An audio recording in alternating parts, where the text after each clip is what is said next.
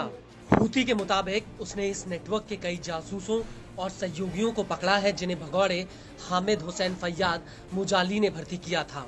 Houthi के मुताबिक इन जासूसों को हूती के खिलाफ इंटेलिजेंस मिशन पर लगाया गया था, जिसमें इन्हें मिसाइल फोर्स, ड्रोन फोर्स और अन्य सैन्य अड्डों की जासूसी और उनका पता लगाने का जिम्मा सौंपा गया था।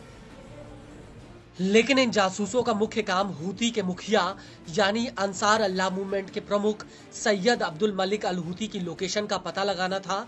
यहाँ पर आपको ये भी बता दें कि हाल ही में इजराइल के रक्षा मंत्री इजराइल काट्स ने हूती के नेताओं का पूरी दुनिया में कहीं पर भी सिर काटने का ऐलान किया था। और अब इस खबर के बाद ऐसा लगता है कि मोसाद के टारगेट पर हूती के मुखिया हैं। लेकिन इससे पहले भी जून 2024 में हूती ने यमन के भीतर अमेरिका और इजराइल के एक बड़े जासूसी नेटवर्क का भंडाफोड़ किया था।